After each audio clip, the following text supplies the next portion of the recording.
तो आइए आज मैं आपको बताती हूँ क्या है ये पूरी नीट की कंट्रोवर्सी और कैसे हमारे देश की सरकार एक एग्जाम कंडक्ट नहीं करा पाती है। 3 मई को ये पेपर हुआ और 3 मई को इस देश के कम से कम 22 लाख ऐसे स्टूडेंट्स जिन्होंने कितने सालों से इसकी प्रिपरेशन में अपने आप को झोंक दिया, न जाने क्या क्या त्याग किए, पूरे परिवार ने कितने कर्ज लिए होंगे, पता ही नहीं। हमें किसी की भी इंडिविजुअल स्टोरीज नहीं पता, हम सिर्फ सोच सकते हैं कि कहां कहां तक इन लोगों ने त्याग किए होंगे। 3 मई को वो पेपर होता है और अचानक से 7 मई को एक गेस्ट पेपर लीक होने लगता है। गेस्ट पेपर क्या है मैं आपको बताऊंगी, लेकिन एक ऐसा पेपर जो कि 7 मई को अचानक से सर्कुलेशन में आ जाता है, जिसकी वजह से हड़कंप मच जाता है, क्योंकि अब देश की सरकार, देश की तमाम सेंट्रल एजेंसीज, ये सब लोग सख्ते में आ जाते हैं कि भैया ये क्या हो गया। और सबसे बड़ी सोच ये हो जाती है कि ये जो पेपर इस वक्त सर्कुलेट हो रहा है नीट के क्वेश्चंस के साथ, क्या ये 3 मई की उस डेट के पहले से सर्कुलेट हो रहा था? और अगर उससे पहले से सर्कुलेट हो रहा था, इसका मतलब जो पेपर हुआ वो चीटिंग हो गई। और वो चीटिंग हो गई बच्चों की गलती की वजह से नहीं, इनकी खुद की गलती की वजह से। तो सरकार ने बहुत जल्दी फिर 8 मई को ये सेंट्रल एजेंसीज को दे दिया कि भैया आप ये फाइंड आउट कीजिए कि क्या ये पहले से चल रहा था। गेस्ट पेपर यानी एक ऐसा पेपर जिसमें ये पाया गया कि बहुत हद तक ऐसे सवाल थे जो एक्चुअल पेपर के साथ, एक्चुअल पेपर में पूछे हुए सवालों के साथ मैच कर रहे थे। और जब ये इतनी ज्यादा सिंक्रोनिसिटी आ गई, इतनी ज्यादा सिमिलैरिटी ऑफ क्वेश्चंस, तो सबसे बड़ा सवाल यही था कि अगर ये 3 मई के पहले से सर्कुलेट हो रहा है तो ये दोबारा कंडक्ट कराना पड़ेगा। और अब एनटीए यानी नेशनल टेस्टिंग एजेंसीज, जो नीट का यूजी पेपर एग्जाम कंडक्ट करा रही थी, उसने ट्वीट करके ये जानकारी दे दी कि भैया तो दोबारा होगा, क्योंकि ये पाया गया कि ये 3 मई के भी बहुत पहले, मतलब कई हफ्तों पहले से ये गेस्ट पेपर सर्कुलेट हो रहा था। न जाने कितने बच्चों ने इसका फायदा उठाया होगा, लेकिन जिन्होंने नहीं उठाया उनकी क्या गलती? वो आपके ऊपर आंख बंद करके विश्वास करके आ रहे हैं पेपर देने के लिए, जिंदगी भर एक सपना लेकर परिवार जीते हैं कि हमारे बच्चे नीट का एग्जाम देंगे, एक दिन डॉक्टर बनेंगे, क्योंकि उनको उस सिस्टम पर भरोसा होता है। और उस सिस्टम पर भरोसा करके अपने बच्चे को पूरे साल तैयारी करने के लिए झोंक देते हैं। लेकिन मिलता क्या उनको कि उनको एक एग्जाम कंडक्ट करवाने की फेयरनेस तक नहीं मिल पा रही है। किसका काम था? अभी सामने बात आई है, दुरुस्त करने की कोशिश हो रही है, लेकिन आपकी तरफ से तो दुरुस्त हो जाएगा, because it is a very theoretical thing कि पेपर क्लरिकल जॉब आपने कर दिया, अरे भैया कैंसिल कर दिया, पेपर को दोबारा से करा दो, आपकी तरफ से तो हो गया। लेकिन वो कॉन्शियंस का क्या, जो आपकी गलती हुई उसकी वजह से कितने सारे लोगों का नुकसान हो गया। किसी बच्चे का पेपर हो सकता है उस दिन अच्छा हुआ हो, लेकिन उसने कोई चीटिंग भी ना की हो। उसके मन पे सोचिए, उसकी पूरी मनस्थिति सोचिए कि क्या उस वक्त चल रही होगी जब उसको दोबारा पेपर देना पड़ेगा। Now the confidence will not be the same. और अब जो पेपर होगा उसमें वो उतना अच्छा परफॉर्म कर पाएगा या कर पाएगी, उसका भी एक डाउट होगा। हो सकता है उसको भरोसा हो कि वो पहले वाले पेपर को क्लियर कर जाती, लेकिन इस बार एक शक और शुबा रहता है। आप सोचिए, एंड जब वो पेपर हो गया 7 मई तक, वो अपने आराम से घूम रहे होंगे, थोड़ा सा रिलैक्स हो रहे होंगे, कितने लोग हो सकता है कहीं और चले गए होंगे, आई डोंट नो। लेकिन कि कोई भी उस फ्रेम ऑफ माइंड में नहीं। अब अचानक से आपने ये बात बोल दी है, उसे बोल रहे हैं कि फी जो है वो सारी रिफंड कर दी जाएगी और कोई भी एक्स्ट्रा फी नहीं लगाई जाएगी। जिस दिन ये एग्जाम कंडक्ट कराए जाएंगे वो भी सारी इंफॉर्मेशन आपको दे दी जाएगी। आप एनटीए की वेबसाइट पे प्लीज ये सारी चीजें फॉलो कर लीजिए। लेकिन ये सिर्फ कहने की वजह से, आपकी तरफ से खाना पूर्ति होती है ना, वो आपने कर दी है। इसकी वजह से स्टूडेंट्स का कितना नुकसान हुआ है और उनके साथ इनजस्टिस हुआ है, इसका जवाब कौन देगा? ये एनटीए की एडमिनिस्ट्रेशन का और मैनेजमेंट का एक बहुत बड़ा फेलियर है। 2024 में भी इसी तरीके से पेपर लीक हुआ था और इस साल भी पेपर लीक हुआ है और पेपर को अब कैंसिल कर दिया गया है। जिन बच्चों ने अपनी मेहनत से 2 साल मेहनत करने के बाद नीट का पेपर दिया है बिना चीटिंग के, उन बच्चों का पेपर अभी तक कैंसिल हो चुका है। ये इनके साथ बहुत अनजस्ट और एक बहुत अनफेयर डिसीजन हुआ है। राहुल गांधी इस पर ट्वीट करते हैं और बोलते हैं, और सही सवाल उठाया है। उनका ट्वीट कहता है कि नीट 2026 की परीक्षा रद्द हो गई। 22 लाख से ज्यादा छात्रों की मेहनत, त्याग और सपनों को इस भ्रष्ट भाजपाई व्यवस्था ने कुचल दिया। किसी पिता ने कर्ज लिया, किसी मां ने गहने बेचे, लाखों बच्चों ने रात रात भर जागकर पढ़ाई की और बदले में मिला पेपर लीक, सरकारी लापरवाही और शिक्षा में संगठित भ्रष्टाचार। ये सिर्फ नाकामी नहीं, युवाओं के भविष्य के साथ अपराध है। हर बार पेपर माफिया बच निकलते हैं और ईमानदार छात्र सजा भुगतते हैं। अब लाखों छात्र फिर से वही मानसिक तनाव, आर्थिक बोझ और अनिश्चितता झेलेंगे। अगर अपनी तकदीर परिश्रम से नहीं पैसे और पहुंच से तय होगी तो फिर शिक्षा का मतलब क्या रह जाएगा? प्रधानमंत्री का तथाकथित अमृतकाल देश के लिए विषकाल बन गया है। इसी ट्वीट के साथ मैं आपको छोड़ दे जाती हूं। इस ट्वीट में पूरा सार यही है कि हर बार, मतलब कोई नई बात नहीं है, इस तरह से पेपर लीक पे पेपर लीक हुए जा रहे हैं, लेकिन कोई सुध नहीं ले रहा है, कोई समझ नहीं रहा है, because for them it is very easy कि दोबारा कंडक्ट करा दो। आपका क्या जा रहा है?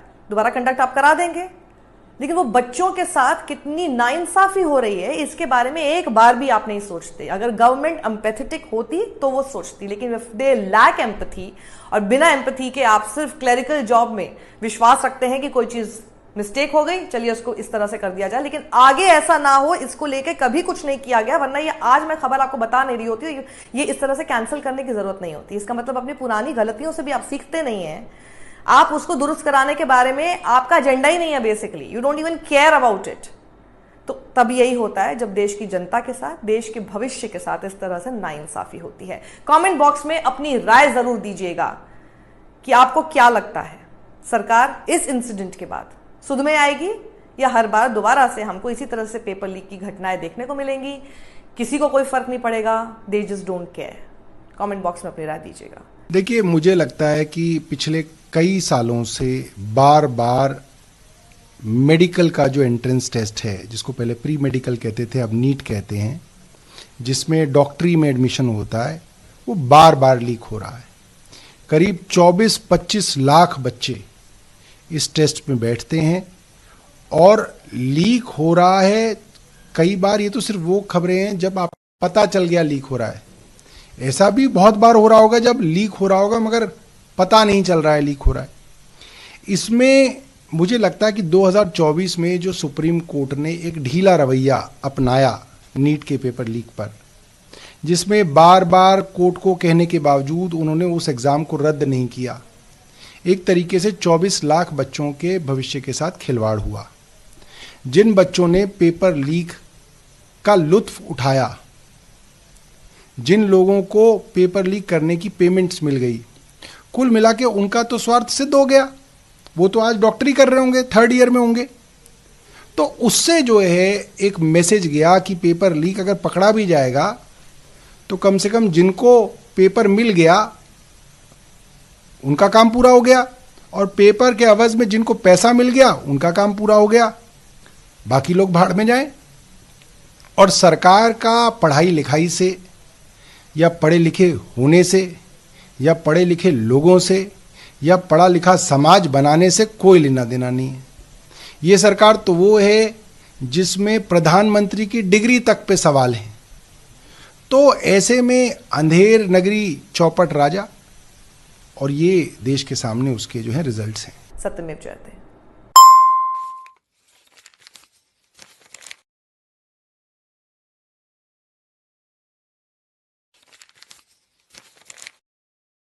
तो आइए आज मैं आपको बताती हूं क्या है ये पूरी नीट की कंट्रोवर्सी और कैसे हमारे देश की सरकार एक एग्जाम कंडक्ट नहीं करा पाती है।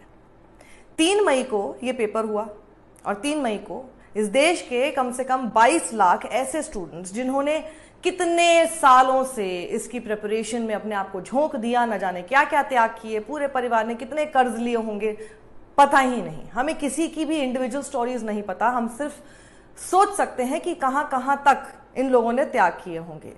3 मई को वो पेपर होता है और अचानक से 7 मई को एक गेस्ट पेपर लीक होने लगता है। गेस्ट पेपर क्या है मैं आपको बताऊंगी, लेकिन एक ऐसा पेपर जो कि 7 मई को अचानक से सर्कुलेशन में आ जाता है, जिसकी वजह से हड़कंप मच जाता है, क्योंकि अब देश की सरकार, देश की तमाम सेंट्रल एजेंसीज, ये सब लोग सख्ते में आ जाते हैं कि भैया ये क्या हो गया।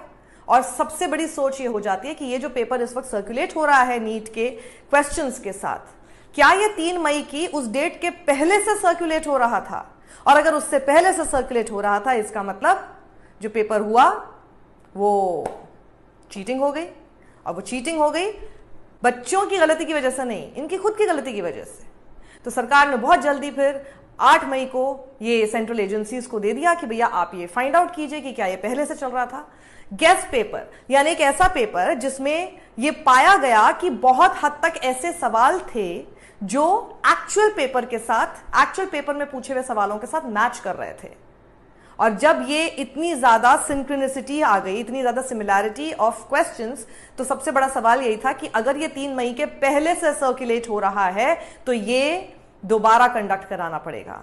और अब एनटीए यानी नेशनल टेस्टिंग एजेंसीज, जो नीट का यूजी पेपर एग्जाम कंडक्ट करा रही थी, उसने ट्वीट करके ये जानकारी दे दी कि भैया तो दोबारा होगा। क्योंकि ये पाया गया कि ये 3 मई के भी बहुत पहले, मतलब कई हफ्तों पहले से ये गेस्ट पेपर सर्कुलेट हो रहा था। न जाने कितने बच्चों ने इसका फायदा उठाया होगा, लेकिन जिन्होंने नहीं उठाया उनकी क्या गलती? वो आपके ऊपर आंख बंद करके विश्वास करके आ रहे हैं पेपर देने के लिए, जिंदगी भर एक सपना लेकर परिवार जीते हैं कि हमारे बच्चे नीट का एग्जाम देंगे, एक दिन डॉक्टर बनेंगे, क्योंकि उनको उस सिस्टम पर भरोसा होता है। और उस सिस्टम पर भरोसा करके अपने बच्चे को पूरे साल तैयारी करने के लिए झोंक देते हैं। लेकिन मिलता क्या उनको कि उनको एक एग्जाम कंडक्ट करवाने की फेयरनेस तक नहीं मिल पा रही है। किसका काम था? अभी सामने बात आई है, दुरुस्त करने की कोशिश हो रही है, लेकिन आपकी तरफ से तो दुरुस्त हो जाएगा, because it is a very theoretical thing कि पेपर क्लरिकल जॉब आपने कर दिया, अरे भैया कैंसिल कर दिया, पेपर को दोबारा से करा दो। आपकी तरफ से तो हो गया, लेकिन वो कॉन्शियंस का क्या? जो आपकी गलती हुई उसकी वजह से कितने सारे लोगों का नुकसान हो गया। किसी बच्चे का पेपर हो सकता है उस दिन अच्छा हुआ हो, लेकिन उसने कोई चीटिंग भी ना की हो।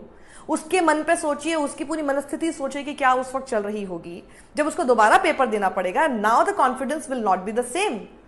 और अब जो पेपर होगा उसमें वो उतना अच्छा परफॉर्म कर पाएगा या कर पाएगी, उसका भी एक डाउट होगा। हो सकता है उसको भरोसा हो कि वो पहले वाले पेपर को क्लियर कर जाती, लेकिन इस बार एक शक और शुबा रहता है। आप सोचिए, एंड जब वो पेपर हो गया 7 मई तक, वो अपने आराम से घूम रहे होंगे, थोड़ा सा रिलैक्स हो रहे होंगे। कितने लोग हो सकता है कहीं और चले गए होंगे, आई डोंट नो, लेकिन कि कोई भी उस फ्रेम ऑफ माइंड में नहीं। अब अचानक से आपने ये बात बोल दी है, उसे बोल रहे हैं कि फी जो है वो सारी रिफंड कर दी जाएगी और कोई भी एक्स्ट्रा फी नहीं लगाई जाएगी। जिस दिन ये एग्जाम कंडक्ट कराए जाएंगे वो भी सारी इंफॉर्मेशन आपको दे दी जाएगी। आप एनटीए की वेबसाइट पे प्लीज ये सारी चीजें फॉलो कर लीजिए। लेकिन ये सिर्फ कहने की वजह से, आपकी तरफ से खाना पूर्ति होती है ना, वो आपने कर दी है। इसकी वजह से स्टूडेंट्स का कितना नुकसान हुआ है और उनके साथ इनजस्टिस हुआ है, इसका जवाब कौन देगा? ये एनटीए की एडमिनिस्ट्रेशन का और मैनेजमेंट का एक बहुत बड़ा फेलियर है। 2024 में भी इसी तरीके से पेपर लीक हुआ था और इस साल भी पेपर लीक हुआ है और पेपर को अब कैंसिल कर दिया गया है। जिन बच्चों ने अपनी मेहनत से 2 साल मेहनत करने के बाद नीट का पेपर दिया है बिना चीटिंग के, उन बच्चों का पेपर अभी तक कैंसिल हो चुका है। ये इनके साथ बहुत अनजस्ट और एक बहुत अनफेयर डिसीजन हुआ है। राहुल गांधी इस पर ट्वीट करते हैं और बोलते हैं, और सही सवाल उठाया है। उनका ट्वीट कहता है कि नीट 2026 की परीक्षा रद्द हो गई। 22 लाख से ज्यादा छात्रों की मेहनत, त्याग और सपनों को इस भ्रष्ट भाजपाई व्यवस्था ने कुचल दिया। किसी पिता ने कर्ज लिया, किसी मां ने गहने बेचे, लाखों बच्चों ने रात रात भर जागकर पढ़ाई की और बदले में मिला पेपर लीक, सरकारी लापरवाही और शिक्षा में संगठित भ्रष्टाचार। ये सिर्फ नाकामी नहीं, युवाओं के भविष्य के साथ अपराध है।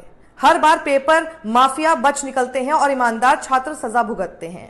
अब लाखों छात्र फिर से वही मानसिक तनाव, आर्थिक बोझ और अनिश्चितता झेलेंगे।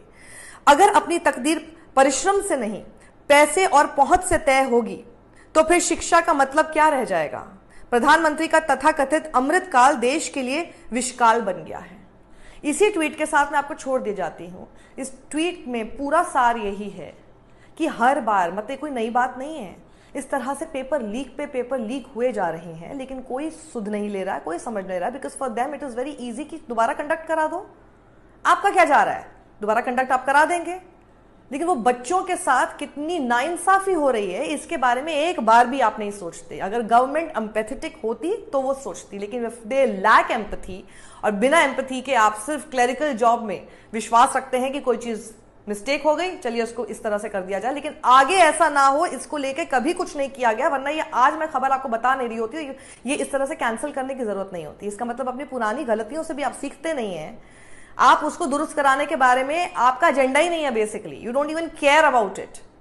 तो तब यही होता है जब देश की जनता के साथ, देश के भविष्य के साथ इस तरह से नाइंसाफी होती है। कमेंट बॉक्स में अपनी राय जरूर दीजिएगा कि आपको क्या लगता है, सरकार इस इंसिडेंट के बाद सुध में आएगी या हर बार दोबारा से हमको इसी तरह से पेपर लीक की घटनाएं देखने को मिलेंगी? किसी को कोई फर्क नहीं पड़ेगा, they just don't care. Comment box में अपनी राय दीजिएगा। देखिए, मुझे लगता है कि पिछले कई सालों से बार बार मेडिकल का जो एंट्रेंस टेस्ट है, जिसको पहले प्री मेडिकल कहते थे, अब नीट कहते हैं, जिसमें डॉक्टरी में एडमिशन होता है, वो बार बार लीक हो रहा है। करीब 24-25 लाख बच्चे इस टेस्ट में बैठते हैं और लीक हो रहा है। कई बार ये तो सिर्फ वो खबरें हैं जब आप पता चल गया लीक हो रहा है, ऐसा भी बहुत बार हो रहा होगा जब लीक हो रहा होगा मगर पता नहीं चल रहा है लीक हो रहा है। इसमें मुझे लगता है कि 2024 में जो सुप्रीम कोर्ट ने एक ढीला रवैया अपनाया नीट के पेपर लीक पर, जिसमें बार बार कोर्ट को कहने के बावजूद उन्होंने उस एग्ज़ाम को रद्द नहीं किया, एक तरीके से 24 लाख बच्चों के भविष्य के साथ खिलवाड़ हुआ। जिन बच्चों ने पेपर लीक का लुत्फ उठाया, जिन लोगों को पेपर लीक करने की पेमेंट्स मिल गई, कुल मिला के उनका तो स्वार्थ सिद्ध हो गया। वो तो आज डॉक्टरी कर रहे होंगे, 3rd ईयर में होंगे। तो उससे जो है एक मैसेज गया कि पेपर लीक अगर पकड़ा भी जाएगा तो कम से कम जिनको पेपर मिल गया उनका काम पूरा हो गया, और पेपर के अवज में जिनको पैसा मिल गया उनका काम पूरा हो गया, बाकी लोग भाड़ में जाएं। और सरकार का पढ़ाई लिखाई से या पढ़े लिखे होने से या पढ़े लिखे लोगों से या पढ़ा लिखा समाज बनाने से कोई लेना देना नहीं है। ये सरकार तो वो है जिसमें प्रधानमंत्री की डिग्री तक पे सवाल है। तो ऐसे में अंधेर नगरी चौपट राजा, और ये देश के साथ